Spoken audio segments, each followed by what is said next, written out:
مجھے نہ جانے کیوں اس عورت سے خار آتی تھی جو میری بیوی تھی، بلا وجہ کی خار۔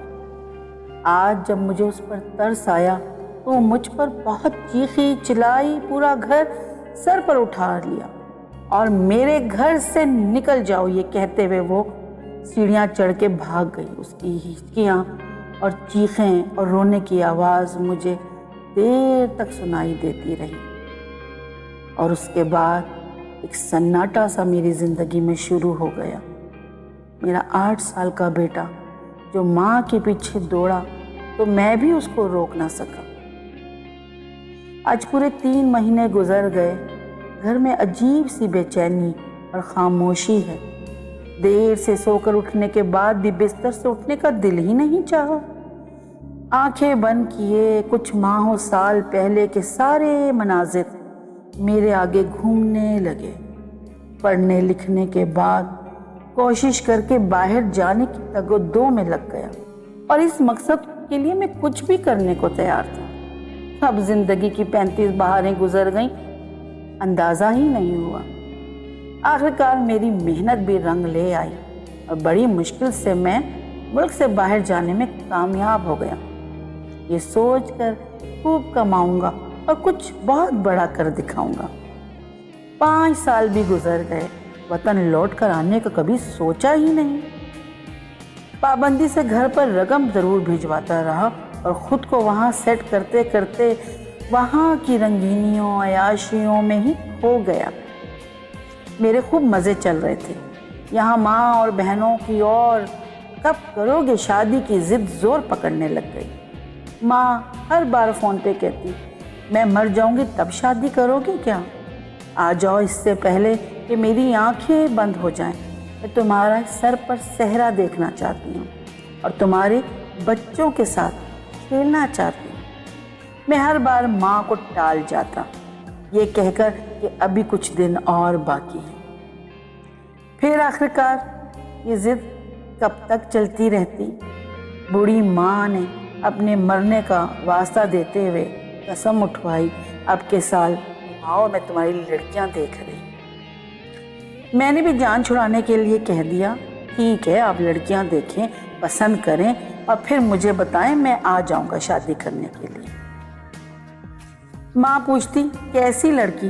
تو میرا جواب ہوتا، جو آپ لوگوں کے ساتھ گزارا کر سکے، جو آپ لوگوں کو خوش رکھ سکے، ایسی لڑکی۔ اور یہ کہنے کی دیر تھی، درجنوں لڑکیوں کی تصویریں میرے پاس آنے لگی۔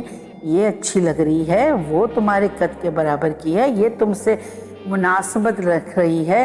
یہ سنتے سنتے میرے کان پک گئے، اور ماں اور بہنوں کو خوش کرنے کے لیے آخرکار میں نے ایک دن واپس آنے کی حامی بھر لی۔ میری ایک ہی رٹ تھی، جو کرنا ہے جلدی جلدی کرنا، زیادہ تقریبات نہ رکھنا، مجھے واپس جلدی لوٹنا ہے، اس لیے کچھ اور نہ پروگرام بنا لینا۔ لڑکی تو گھر والوں کی پسند کی تھی، اور پھر شادیانے بج رہے تھے، ڈھول ڈھابے کی آوازیں روز گونج رہی تھی۔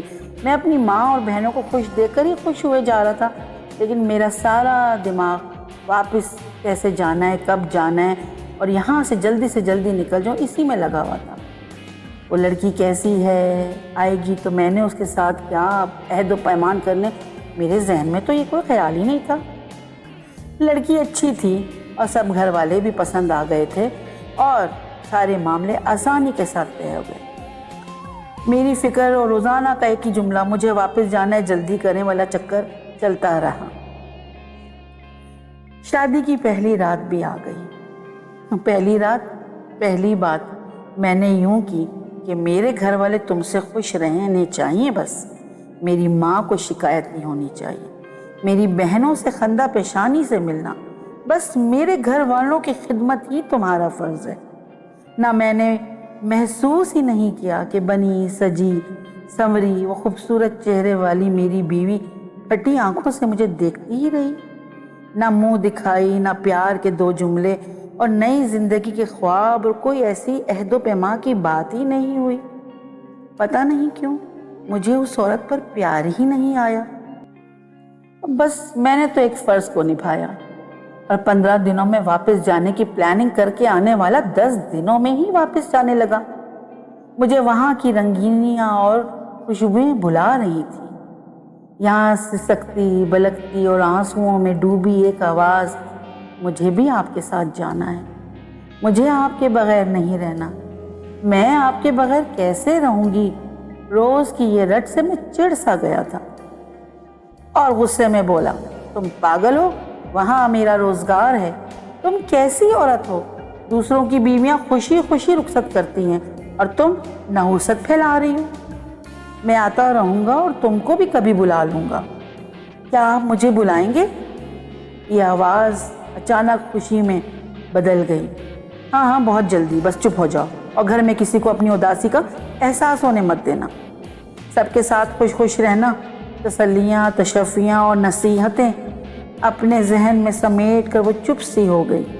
اور جب میں واپس اپنی رنگینیوں میں مگن کھو گیا تو میں بھول ہی گیا کہ وہاں ایک بیوی جو میرا انتظار کرتی ہے، نہ جانے کیا سوچتی ہوگی میرے بارے میں۔ ہاں 2-4 دن میں فون کر لیتا اور سمجھتا سارے فرض ادا ہو گئے۔ ابھی مجھے آئے ہوئے 2 سال ہی ہوئے تھے کہ ماں کی ایکسیڈنٹ کی خبر اور پھر اسی میں انتقال نے میری دوڑ لگوا دی اور ماں کو دفن کرنے کا فریضہ ادا کرنے پہنچ گیا۔ میں نے محسوس کیا کہ میری بیوی میرے آنے پر بے انتہا خوش ہے اور جیسے شکر کر رہی ہو کہ میری ماں مری تو یہ آیا تو۔ میں نے ہفتے میں ہی واپسی کا اعلان کیا تو وہ زور زور سے رونے لگی اور نہ جانے کیا ہوا کہ اپنے ابا اور بھائی کو بلا لیا، یا وہ خود ہی آئے تھے، پتہ نہیں، اور آتے ہی یہ بات کر دی، بیٹا اس کو اپنے ساتھ لے کر جاؤ، اپنی بیوی کی ذمہ داری اٹھاؤ، تمہارے گھر میں تمہارے بغیر کیسے رہے گی۔ غصے سے میرا اندر خون کھولنے لگا۔ تم کیسے شوہر ہو، اپنی بیوی کی ذمہ داری اٹھانے کو تیار نہیں ہو؟ یہ کہہ کر وہ تو چلے گئے مگر میرا سارا غصہ اس پر نکل گیا۔ شدید لڑائی اور پھر میرا ہاتھ بھی اٹھ گیا۔ غصہ اترنے کے بعد مجھے تھوڑا افسوس ہوا اور اپنے اس غلطی کو سدھارنے کے لیے میرے منہ سے نکل گیا، چلو تمہارا پاسپورٹ بنوا دوں تاکہ تمہیں بھی اپنے ساتھ لے جا سکوں۔ وہ خوشی کے مارے سارے دکھ غم بھول گئی اور میری ہی باتوں میں آ گئی اور پھر میں نے پاسپورٹ بنوا بھی دیا۔ ہفتے بھر میں واپس جانے والے کو مہینہ بھر رکنا پڑ گیا۔ اسی اثناء میں میری بہن نے یہ خبر بھی دے ڈالی کہ اگلے مہینے اس کی بیٹی کی شادی طے پا گئی ہے اور بھائی تم کو تو رکنا ہی ہوگا۔ عجیب مخمصے میں پڑ چکا تھا میں۔ بھانجی نے الگ رونا ڈال دیا اور بادل نخواستہ رکنا پڑ گیا۔ شادی کی تقریبات سے فارغ ہو کر جانے کا انتظام کرنے لگا۔ اس پورے عرصے میں میری بیوی بہت خوش رہی اور میری خوب خدمت بھی کرتی رہی۔ ہر چیز تیار ملنے پر ایک اطمینان سا مجھے بھی ہونے لگا، ورنہ باہر کی بھاگ دوڑ والی زندگی اور پھر سب کچھ خود کرنے سے تھکنے کا احساس مجھے بھاری محسوس ہونے لگا۔ میں نے سوچا میری عمر بھی تو اب 42 کراس کر چکی ہے، اب پہلی والی چستی کہاں ہوگی۔ لیکن باہر کی رنگینیاں اور آزادی اس کے آگے سب کچھ بیکار تھا اور 2 ماہ رہنے کے بعد واپس اپنے ٹھکانے پہ، اپنے اصلی ٹھکانے کو لوٹ گئے۔ خوشی سے لبریز بہن کی فون کال پہ آواز، ارے تمہارے گھر میں خوشی کی خبر ہے۔ میری بہن کا بس نہیں چل رہا تھا کہ فون سے ہی مجھے گلے لگا لے۔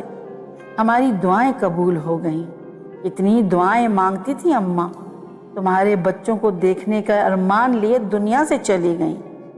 اور نہ جانے کیوں ایک سناٹا سا میرے سر میں گھومنے لگا، مجھے کچھ احساس ہی نہیں ہوا، پتہ نہیں کیوں۔ میں کام پر ہوں، بعد میں فون کرتا ہوں کہہ کر فون رکھ دیا۔ مجھے خوشی تھی یا نہیں کچھ پتہ ہی نہیں چل رہا تھا۔ میں ایک بچے کا بوجھ کیسے اٹھاؤں گا؟ مجھے کہیں اس کی خاطر واپس نہ جانا پڑ جائے، کہیں آنا بلانا پڑ جائے۔ نہ جانے یہ کیسی سوچیں تھیں جو میرے دماغ میں گھومتی چلی جا رہی تھی۔ عجیب تھا نا، میں بے چین، ظالم، سخت دل، یا مجھے ان روشنیوں رنگینیوں نے کہیں بے حس تو نہیں کر دیا تھا؟